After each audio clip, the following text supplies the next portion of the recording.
Hi,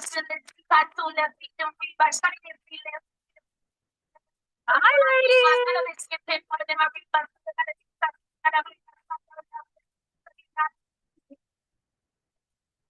Hey. Hi, guys. Say hello in the chat.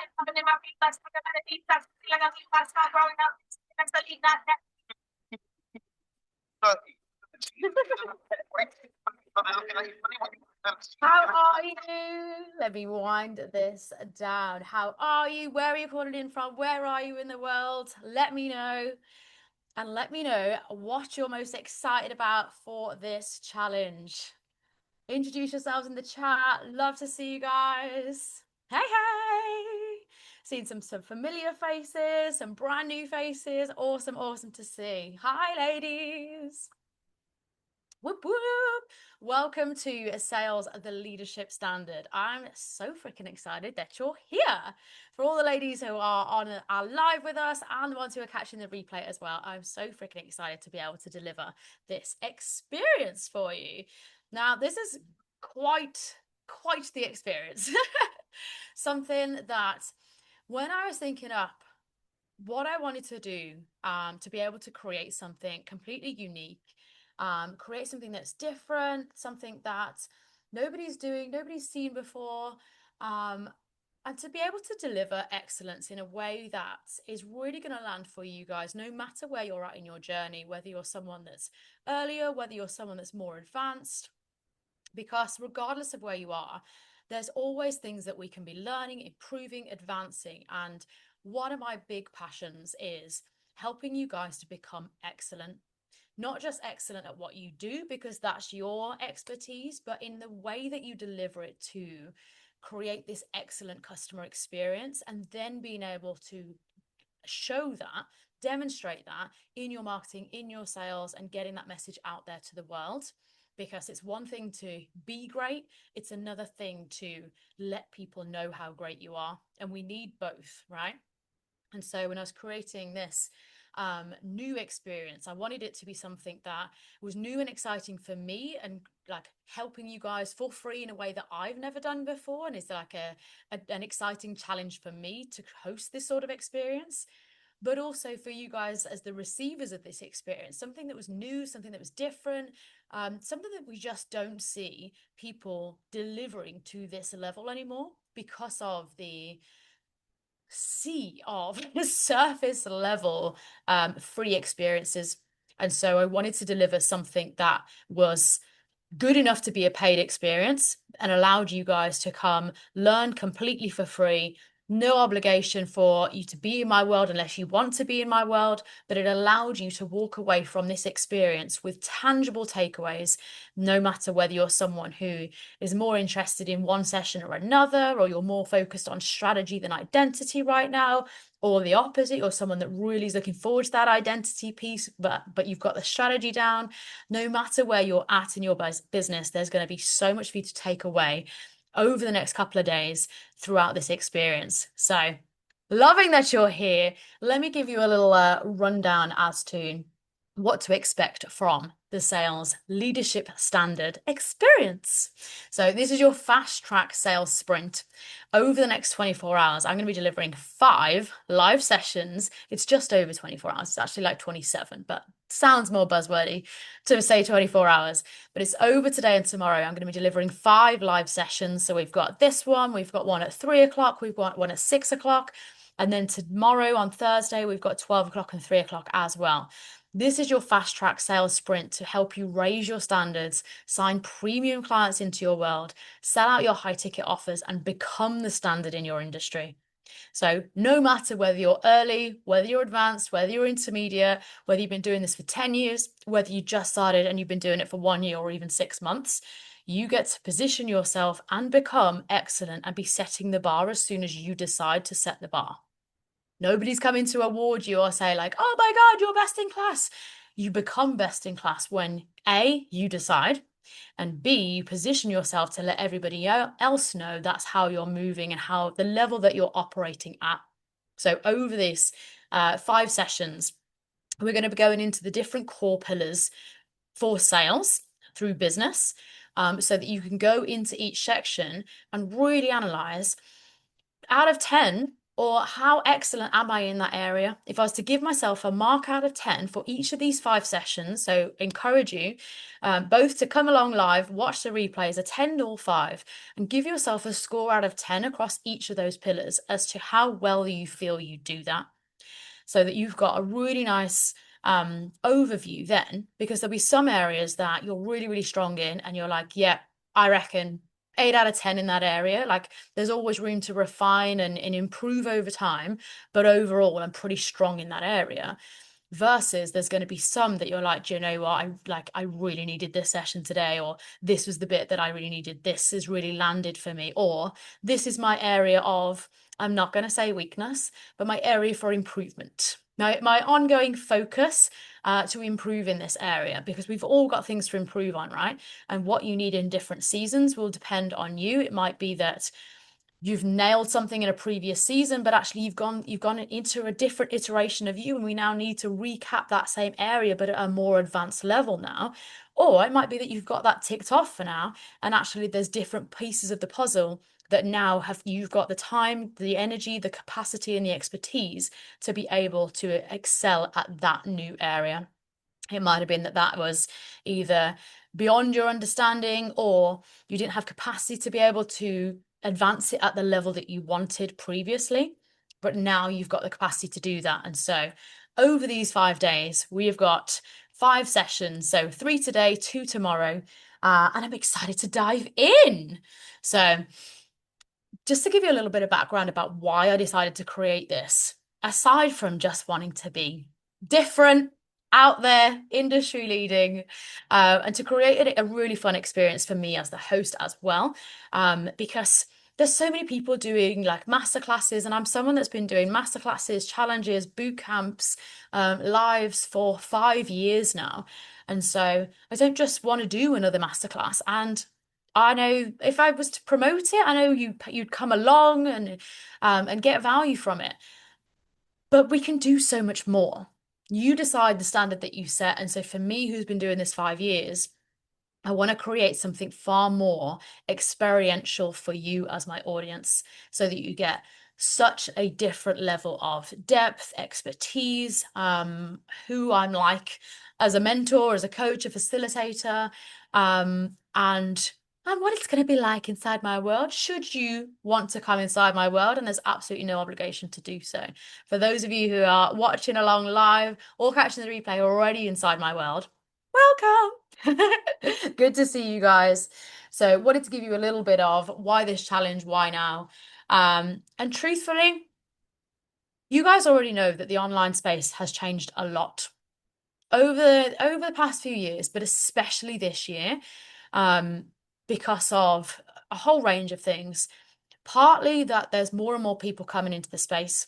So since COVID, we've seen that grow year on year, and the coaching, mentoring space in particular has been valued at some crazy amount of billions by 2027.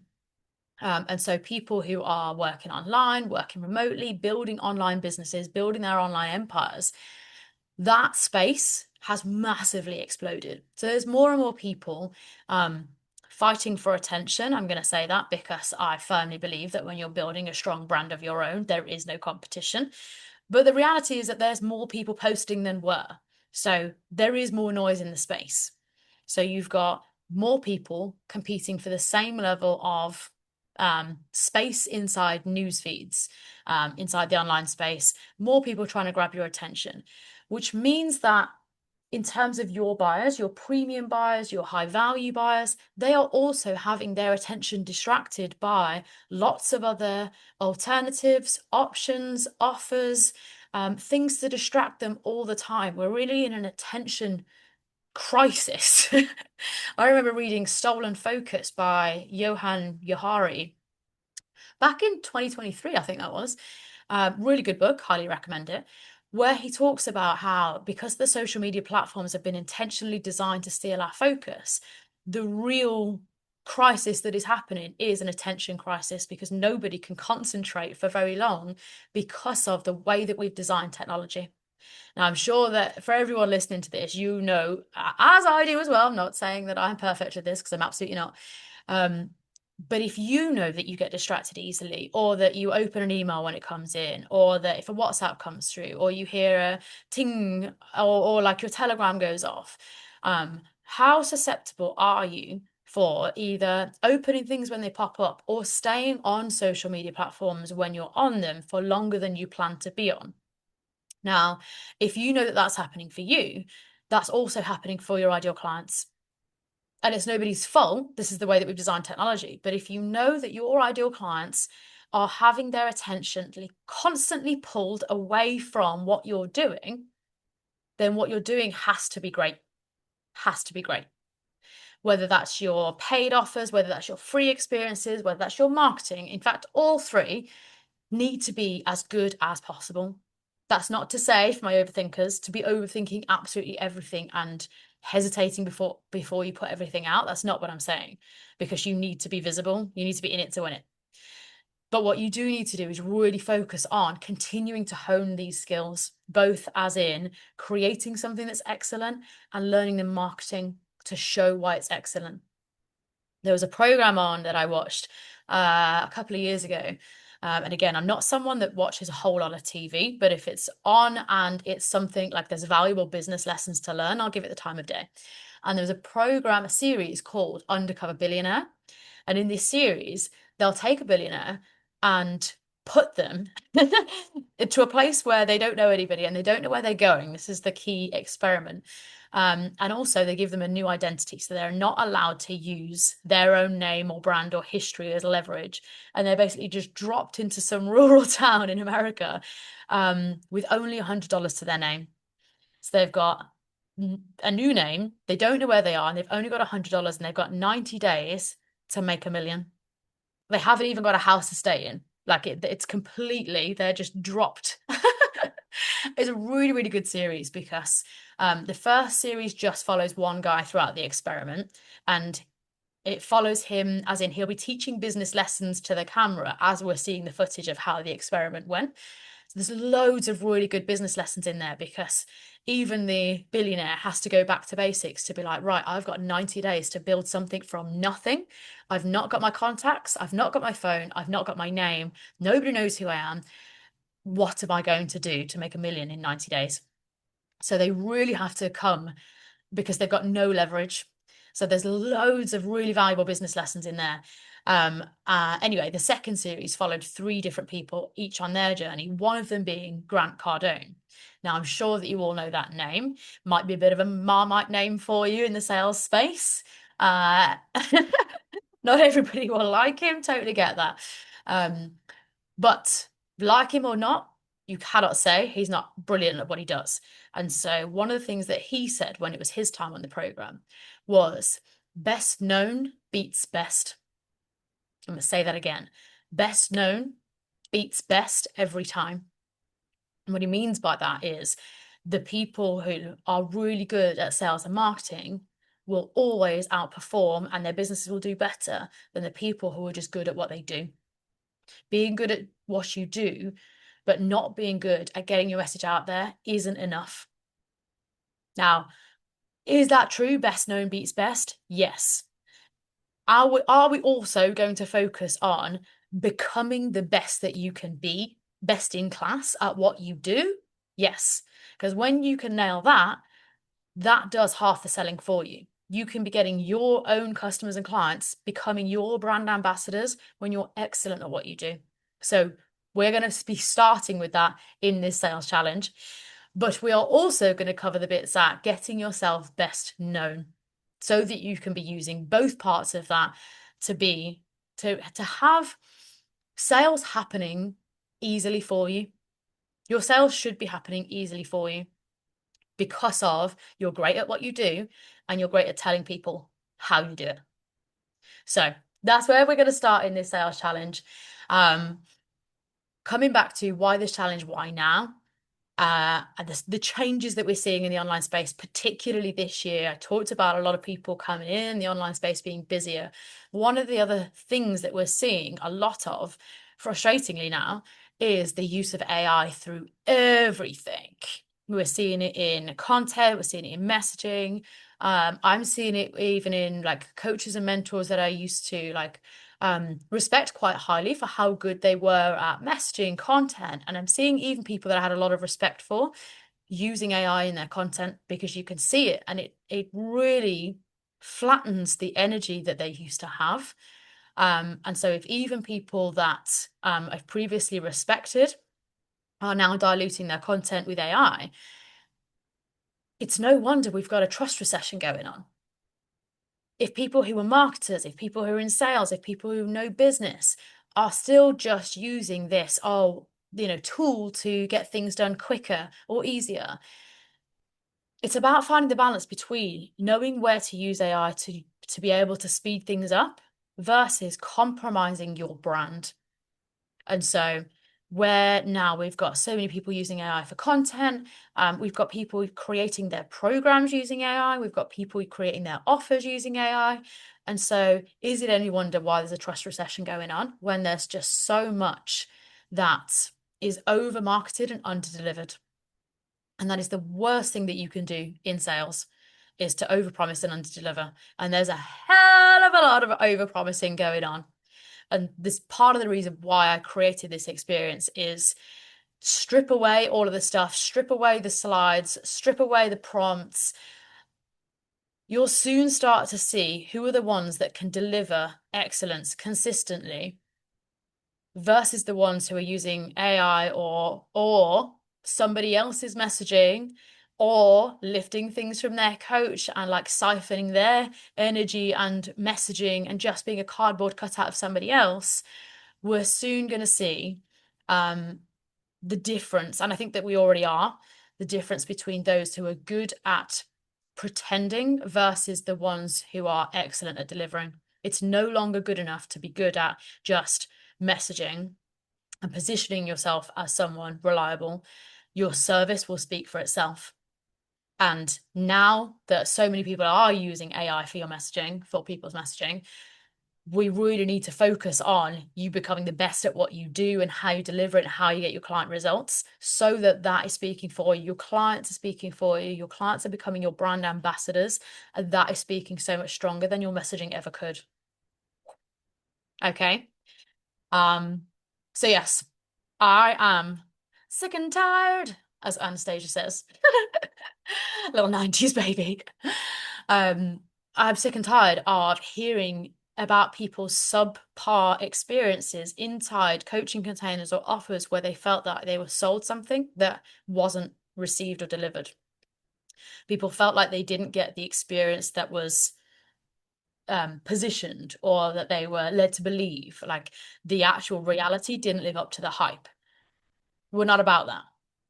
Like, your service should be it should be hype based on greatness, not just hype. Right? And so over the next 5 days, we're going to cover these 5 pillars of business. But in this first one, we're going to be getting into creating something that is excellent. And so if you're finding that the strategies that you used to use a couple of years ago are giving you tumbleweed now, don't worry, got you covered. If you're finding that your offers aren't selling like they used to, don't worry, got you covered. And if you're finding that your audience are taking longer to make a buying decision on your high ticket offers, or it feels like you've got to work harder to get the same outcome, we're going to be changing that over these next 2 days.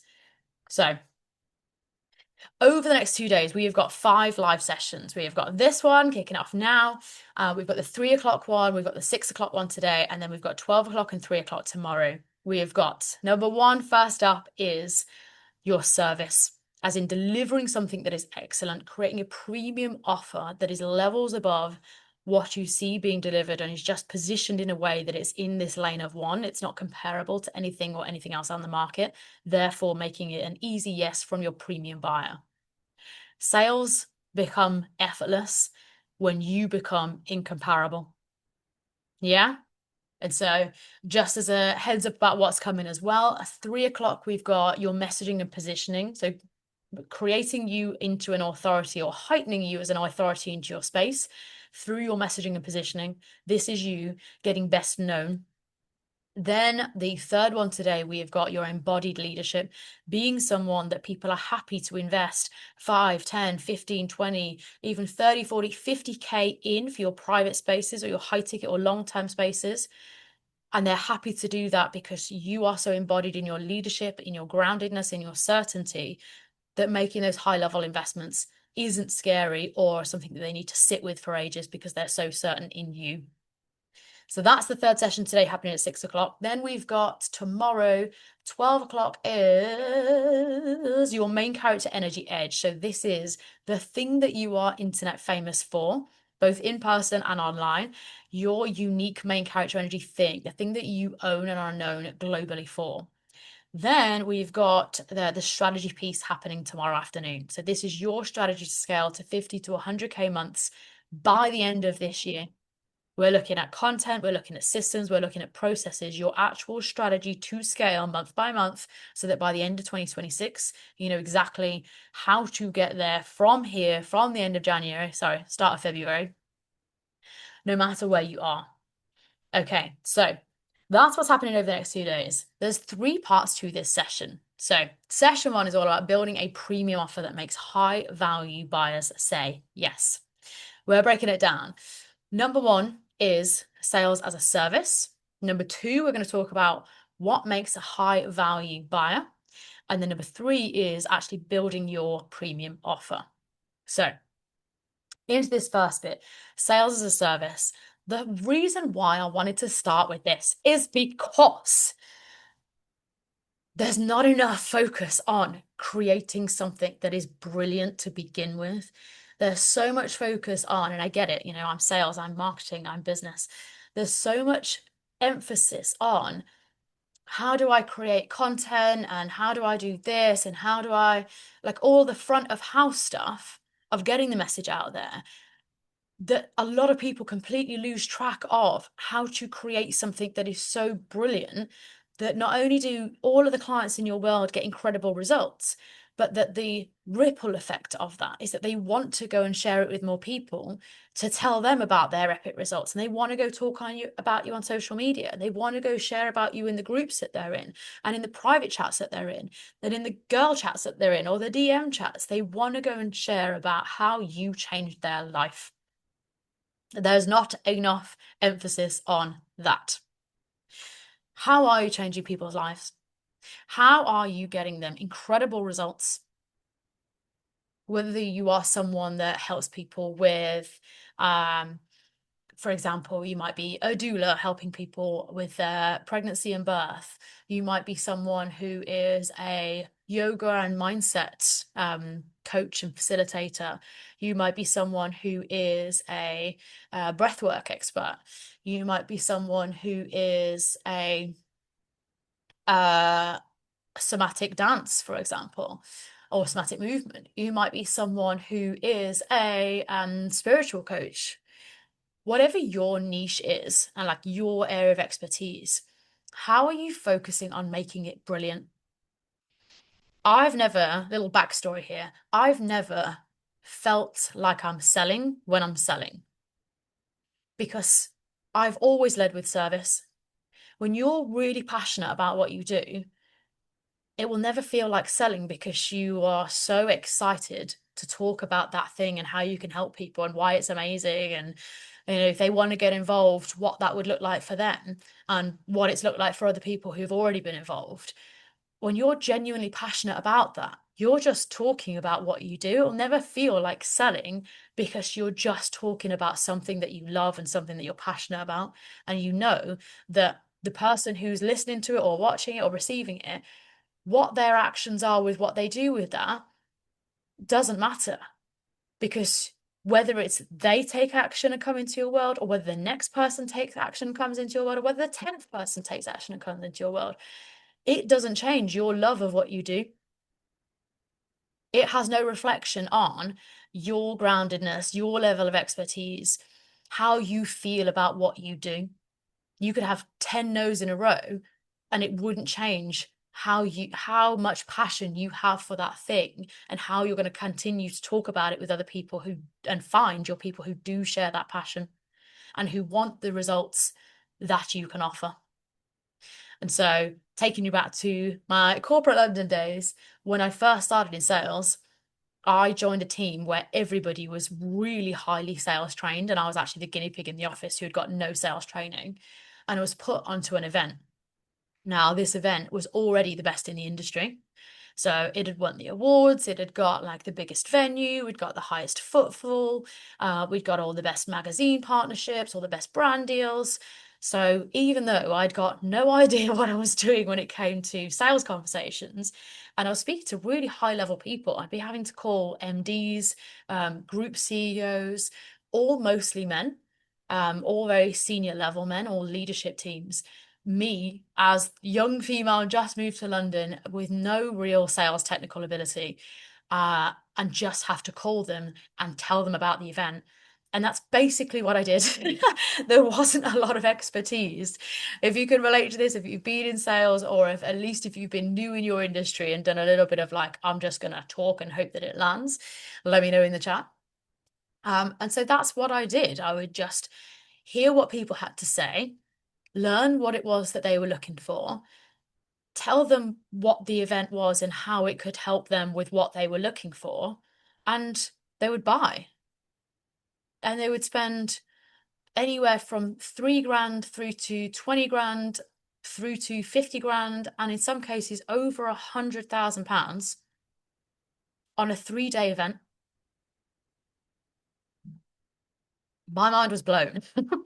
My mind was absolutely blown. I remember the first time that I got a 10K contract, and it came from walking up to someone at an event. We'd gone to somebody else's event because it was a competitor show. We'd gone to have a look around, and I'd started to speak to someone on his stand, got chatting. We got on really well, built rapport straight away. And just spoke to him, mentioned that we'd got a different event in London. He said he wanted to be in London. We were in Birmingham at the time. So I had one follow-up conversation with him after meeting him once at the event. He'd already given me a I want to be there, a sort of verbal yes, if you like, so that the follow-up conversation on the phone was just about looking at how much space he was going to take at our event and all the different other sponsorship options he was going to take. And so I got a 10K contract signed from one in-person conversation and one follow-up phone call as a new person in sales with no technical ability.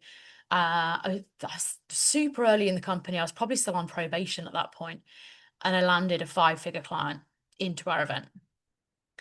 My manager was blown away because this was a big brand, really big stand, really big sale. I'd basically signed a brand new tier 1 client, and I was brand new into the business. And the reason why that never felt hard, and this is what I want to share with you before we get into the actual like offer bits today, is that when you talk about what you do with genuine excitement, genuine passion, you don't need strong sales technical ability to share what you do with an aliveness in your eyes, a genuine passion, a genuine want to help people, a genuine want to get people epic results. So where perhaps have you been so focused on, I need to sell, I need to sell, I need to sell, that you've forgotten that the focus is on delivering a service that is excellent and seeing sales as a service? As in, you're delivering something that is already groundbreaking. Let's say it's however you want to put value to something. You could say, like, I'm giving you something that is a 10 out of 10. It's a 20 out of 10, let's say. And so in return for that, I'm asking for some fair exchange of energy. And this is where the monetary side comes in. Because I know a lot of people feel weird about putting a high price tag to things. But when you know that what you're giving happily is of high value and gets incredible results, then what you're asking for and what you're asking for is a fraction of what you're giving, regardless of how big that price tag is, then sales will always feel easy because you're leading with service. You're leading with, I can help you. Here are the results that you can get. Here's the time frame that you can expect to get them. Here's what my past customers are talking about. Do you want to be part of this experience? So how can you bring more of a focus onto sales as a service? Lead with how great your client experience is, and selling will always be easy. Let me ask you something. How proud are you of what you currently sell? Let me know in the chat. Figures out of 10. How proud are you of what you currently sell? So thinking about your existing offers right now on this day, how proud are you of what you currently sell? And dig into that. If you've just given it a 9 out of 10, awesome. If you've just given a 7, it's like, meh, okay. That's an average. So what's the missing piece there? Or are there missing pieces? If you've just given below a 7 as to pride in what you currently sell, why is that? Anything below a 7, why are we marketing that? Why are we selling that?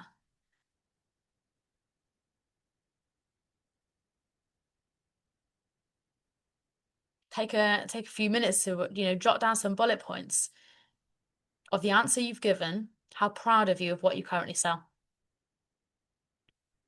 Is that because you haven't updated your offers recently? Perhaps it needs bringing into 2026. Perhaps you've been doing the same thing for a while now and you actually need to create something new that you are excited about and that matches the level of expertise that you've got now. Perhaps some of your offers are old or tired, or there hasn't been enough focus on client transformation inside those offers. And so even though you like the offers, the results people are getting inside your world don't match what you know that they could or should be doing. And that's not a them thing. You need to take ownership of that. What have you not brought into your process that is meaning that not enough people are excelling with you? What do you need to either add, refine, change to improve how people are getting results inside your world?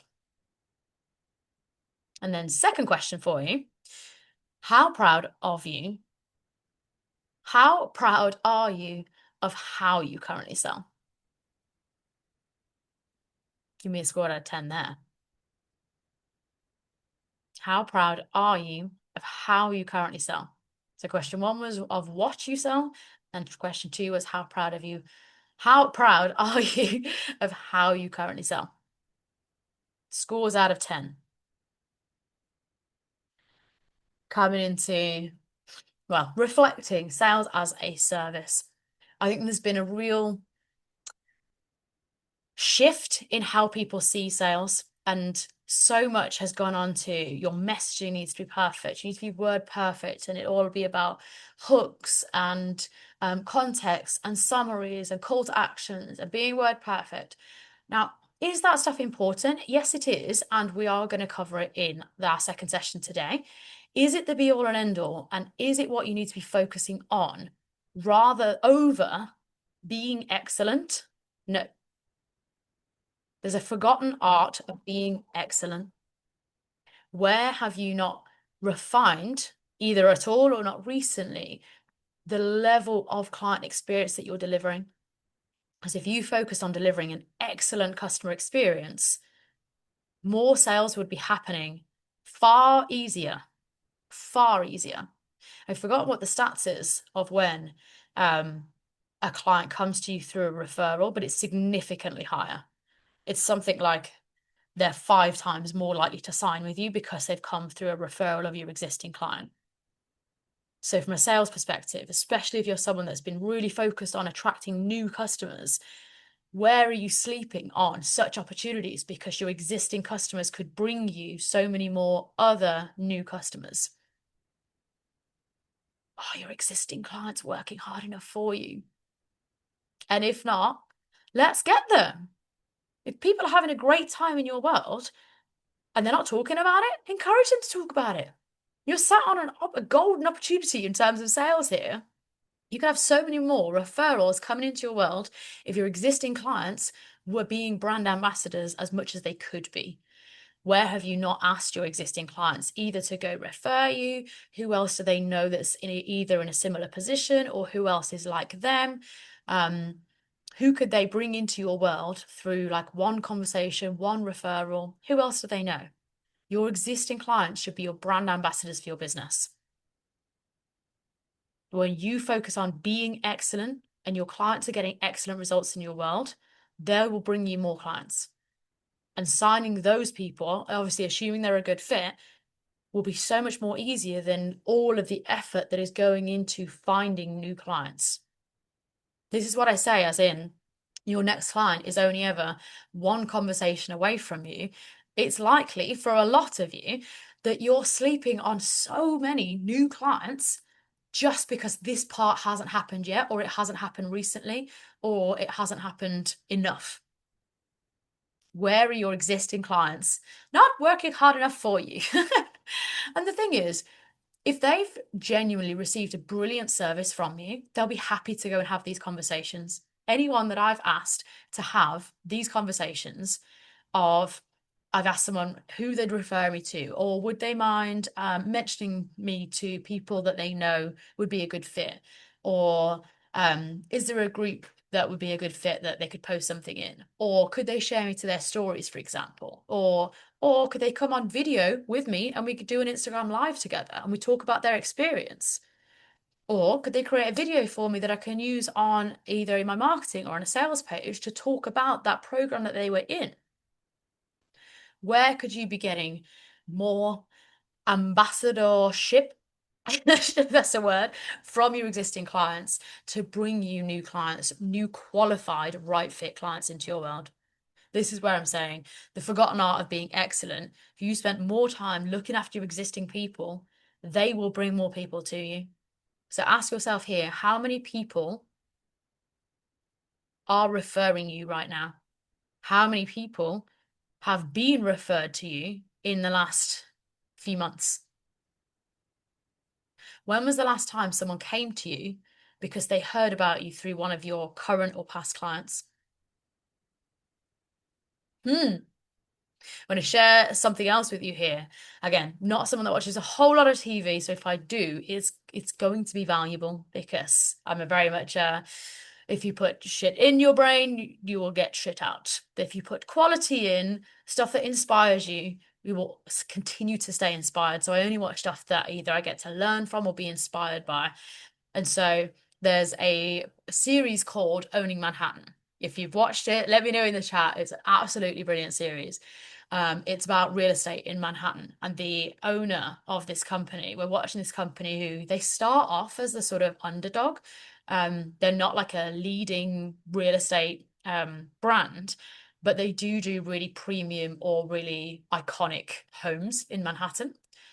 When we're talking about premium offers, you need to go watch Owning Manhattan. It's exquisite. Like the marketing strategies they have to come up with to sell or like to position these homes that are millions of dollars each, to get really unique or quirky buyers in, is like the creativity that they come out with is insane. Meanwhile, Ryan, who's the CEO, will always be sharing little business lessons because he's got this whole team of like sales specialists, each who are completely different personality wise. He's going to manage that team, all of whom are very fiery, whilst also his own clients and how he's building his brand in this marketplace to come up against like the top dogs. So there's so many valuable business lessons in here. But one of the things that stood out to me in series one was he was talking to one of the real estate agents who had been a bit problematic. He was a little bit favored himself over the team, thought that what he was doing was way better than anybody else's ideas, was going against management advice to go and just freestyle and do his own thing, just being a little bit too too out on his own, bit of a lone wolf, and it was pissing clients off, and obviously then reflecting badly on the brand. And so Ryan, the CEO, has a talk with him, and one of the things that he said there is, if you spent less, let me just, before I even say this, the reason that he said this is that the real estate agent in question has spent a lot of time being on social media, like creating this whole brand persona, trying to either look cool or be seen in certain places and just build this whole brand to get really unique clients to come to him. But really then dropping the ball in other places. And so his existing don't know what buyer or potential buyer experience was crap. And this is where he's pissing people off. And so Ryan said to him, pulled him to one side and said, if you spent less time trying to look great and more time trying to actually be great, you'd have it a lot easier. Let that land. If you spent less time trying to look great and more time actually being great, everything would happen so much easier for you. Listen to the sales message in that. Where have you been spending so much time on social media trying to look great and not enough time actually being great in terms of your client delivery? Creating an excellent service that speaks for itself. I freaking love that business lesson. That line landed in my head and has stuck with me to this day. Same one with the Grant Cardone line of best known beats best. There's those little anecdotes that just land. There's something else that I want to talk to you here before we get into what makes a high value buyer and creating your premium offer. And it's that the lessons that I got about brand and delivering an excellent customer service actually came to me when I was working for, don't know if you knew this, but I used to work for Costa Coffee. It's why you'll never see me in a Starbucks, always in a Costa Coffee, unless Starbucks is the only option. But even then, I don't like it because I'll be loyal to Costa till I die. Brand loyalty, because I learned brand loyalty from these people and they're excellent at it. And so one of the things that we learnt there was all about delivering customer excellence and to do that for every single customer. It doesn't matter what mood you're in that day. It doesn't matter what's just happened. It doesn't matter if the customer before was an absolute arsehole and was really rude to you. The next customer, this is their first time experience with you.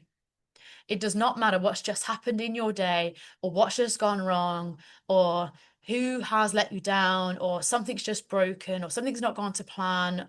It doesn't matter. The next person that you speak to, it's their first impression of you. And so your standard still has to be as excellent for them as it was for all the other people that you'd seen that day.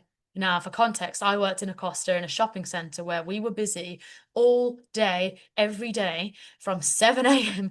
till 6 p.m. Queue out the door.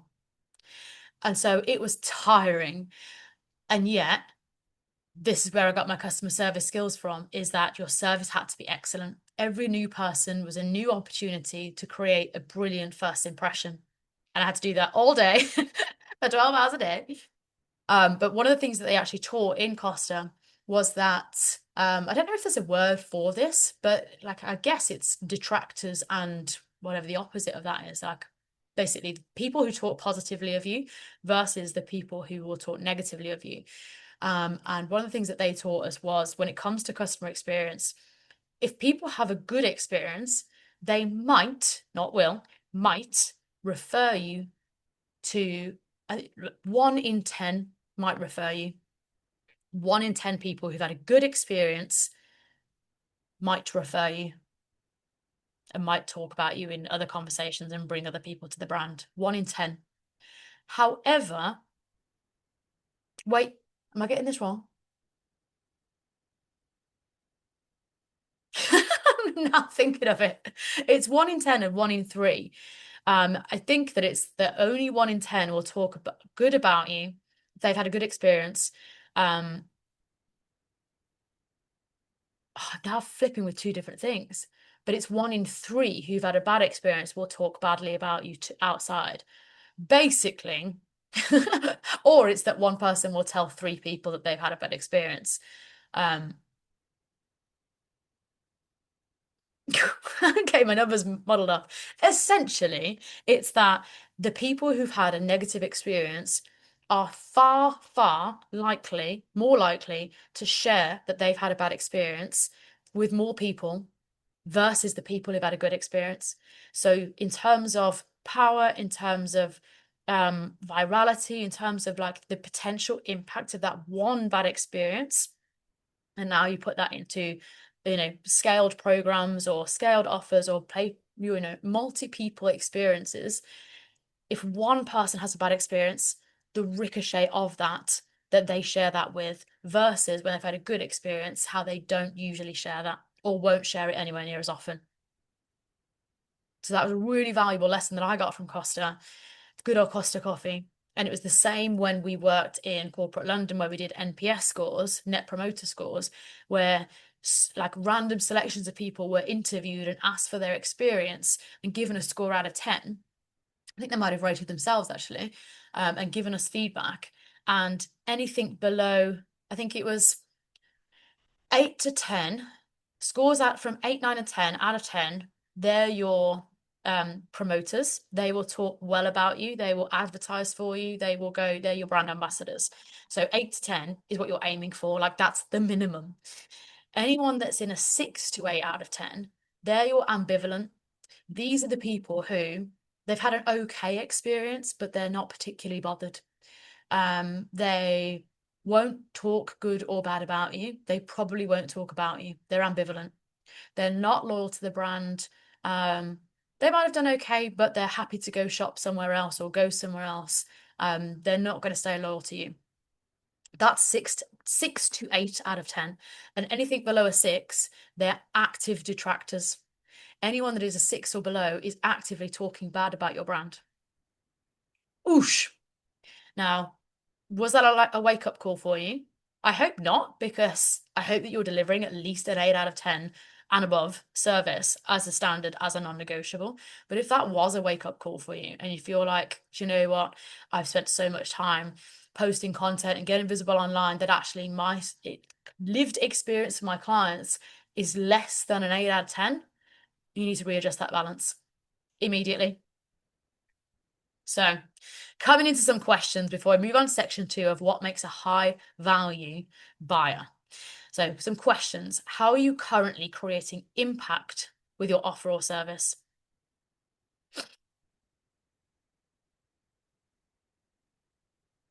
When we think about creating a real tangible change, creating a measurable change, a real difference into someone's life or into someone's business or someone's health, someone's mindset, someone's finances, how are you currently creating real impact?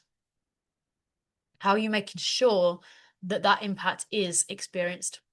Like they are receiving those results? And how are you ensuring, this is the second question, how are you ensuring that most, if not all, clients get epic results with you? How are you foolproofing your method or process? Now, granted, people are going to get results and experiences of different levels based on their own participation within the experience. So everyone's results will are different. But how can you, as much as possible, foolproof your process so that most, if not all, get epic results? So coming into section 2, what makes a high value buyer? This is someone who values time over money. I know a lot of people get weird about charging high prices, but I've already told you in this call that I delivered and signed contracts that were 5 and 6 figures for a 3-day event. There's companies out there and brands that will pay 6 figures for an experience that only lasts 72 hours, not even that. If we're counting active hours at the event, then it's 24 over 3 days, 8 hours a day. Now, obviously, as an event organizer, we're doing year-round marketing for them. So it's not just a 3-day event. It's all of the build-up, all of the lead collection, all of the marketing, all of the visibility throughout the year. But essentially, it's all culminating in a 3-day industry-leading event where all of their customers will come and all of their year-round work will culminate in those 3 days. So if we know that companies and individuals will happily pay high amounts of money for an experience that only lasts a short amount of time, why is that? The reason that they'll do that is that it saves them so much time overall because we're bringing all of their customers to them. So in that 3 days, they can meet hundreds of customers that might otherwise take them months, if not years, to find by themselves because we've got those relationships. And so we're saving them time. They value time. And so they're happy to take 3 to 5 days out of their diary to be able to come, get in the room, get in the center, the Excel center, this one was, and spend insane amounts of money to get themselves there because of the value of what they receive is so much higher. So it's not only that they value time over money, it's that the value of what they'll receive from that is easily 10 times what you're asking. Easily. The company that I signed a 130K contract with, I think that was a 3-day event. It might have even been 2. I can't quite remember. It was in Germany, I think, in Frankfurt. It's either Frankfurt or Amsterdam. But that 130K contract, that company was a pharmaceutical company. And so of the leads that they gained from manufacturers, suppliers, buyers over those 3 days would have gone into the multi-millions easily. So what are the lessons that you can take from that? A high value buyer values time over money, highly values big results, and highly values having a lot of trust in the person delivering this experience. So whether it's the host, the leader, the mentor, the company, the brand, there needs to be a high amount of trust. These people aren't looking for frivolous relationships. If they're going to spend a lot of money, there needs to be a high level of trust there that the standard of service delivered is excellent. And so these people will happily pay more for a curated, longer, deeper relationship or experience because they know that that will massively increase their likelihood of not just results, but epic results. They will happily pay over and above for a service that is excellent, for a service that is as much as possible guaranteed. And so lessons that you can take from that. How can you either be getting bigger or better results for your clients? How could you be condensing the level of time that it takes to get those results? How can you be showing, in terms of the relationship that these buyers are looking to build, what it's like to work with you at high level? So this is your high value buyer. They will happily pay more, lots more, for an experience that is excellent. I'm someone myself that I would class me myself as a high level buyer, as someone who's made lots of high level investments. I am 1, 2, 3, 4, 5 that I can think of, 6. 6 investments that I can think of just off the top of my head that have been above 5 figures. Well, they have been more than 10 grand pounds. So as someone who has committed that consistently to premium experiences, I can tell you that I don't even look at low ticket experiences. I am not interested in short-term or low-level experiences or things where I just assume that I'm not going to learn that much or that I'm not going to get to know the mentor at depth.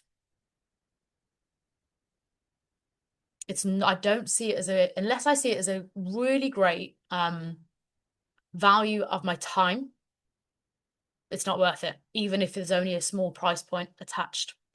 Whereas when I see a high ticket experience that I've got high trust in the mentor, the facilitator or leader that I talked about, massive trust needed, that trust is built, I would happily pay more for their high-end experience than anything low ticket they're offering. So take the lessons from that. Now, as we're coming into building your premium offer, how are you delivering measurable change for your clients? How are you changing people's lives? And when we're looking at this from a premium perspective, how are you 10xing that experience to appeal to a high value buyer? When it comes to the price point, does the price point actually represent brilliance? Does the price point say this isn't for everybody, this is a premium buyer? Are creating a unique method or a repeatable process for excellent results? Maybe you've already got a process in place and it's only getting good results some of the time, and actual refinement in that process could really make your results excellent. Can you find, like 9 out of 10 people are getting excellent results in your world? Now, how can you create a buying experience? So it isn't just about what is my framework for results, what is my method, how can I make sure as much as possible that people get excellent results in my world? Because best case scenario, I'd love every single client to be a brand ambassador for my business, because if they all go tell just one person, I've already doubled my client pack without it on social media because my clients have bought me more clients. How can you create pick buying experience so that the first conversation from at first point meeting you through to the sales conversation through to them signing up and buying from you and onboarding into your offers, how can you create an experience that is either delicious, luxury?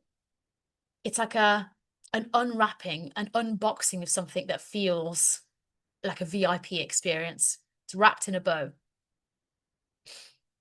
How can you get it looking, working, and most importantly, feeling premium? Now, this is not to distract you from making sure that the service itself is brilliant. This has to be the number one 4 point. But when you've done that and you've created something that you know is excellent and it gets epic results, and that the price point that you're asking for it is A, high, and B, still only a fraction of what you're delivering, you're asking for like either 50% of what you know is possible or less than.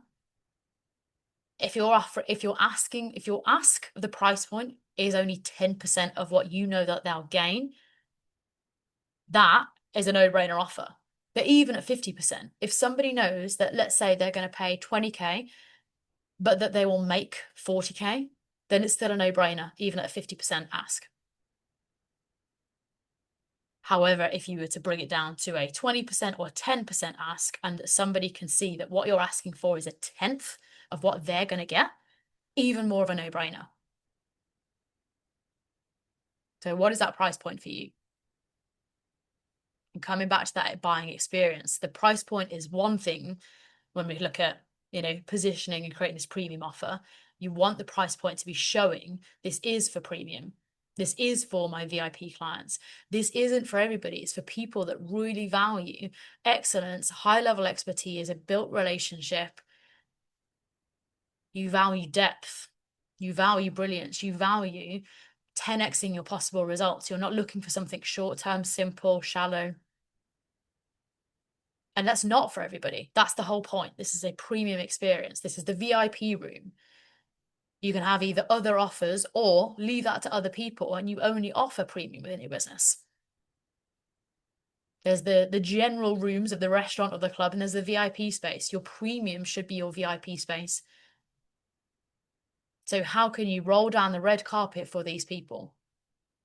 How can you make sure that from them arriving at the door to your online house, through to walking through the door, through to checking in, through to them being seated at that table, that VIP table, and then the service they receive whilst they're there, how can you make sure that that looks, works, and feels premium throughout?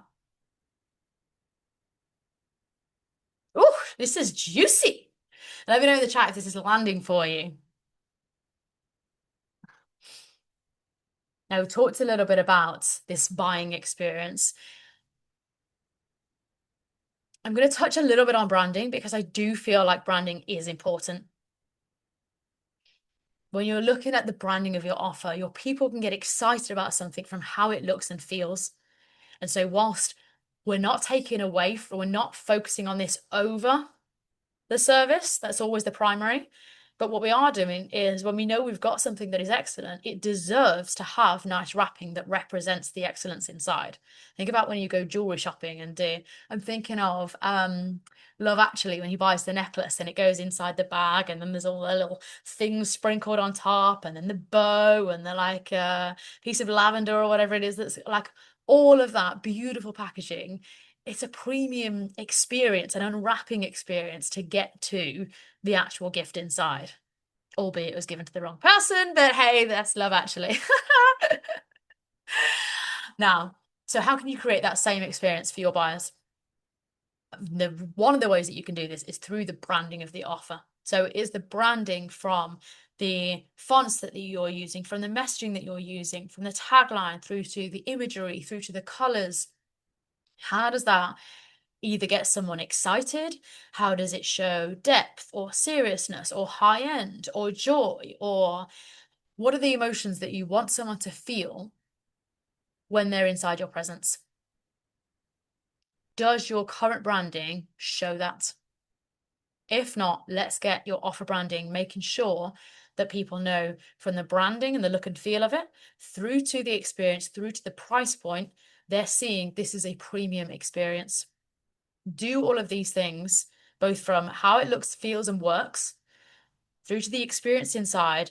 When you're excelling in all of these areas and then delivering something that is industry leading, either from the level of expertise that you've put in, how there you are for your customers, the level of results that they're getting, and therefore their likelihood to go and tell people about your brilliance. How are you making sure that that start to end process is premium throughout? I have absolutely freaking loved this session, guys. That is everything for building your premium offer. We're going to get into the next session, into messaging and positioning, so we can talk more about how you get into that using your premium offer, and how you position yourself better on social media so that you become into this lane of one. So we're kicking things off at 3 o'clock. I shall see you there and I shall see you inside the next session. Thank you, everybody that has joined us live. And if you're catching us inside the next one, I shall see you there. Toodaloo.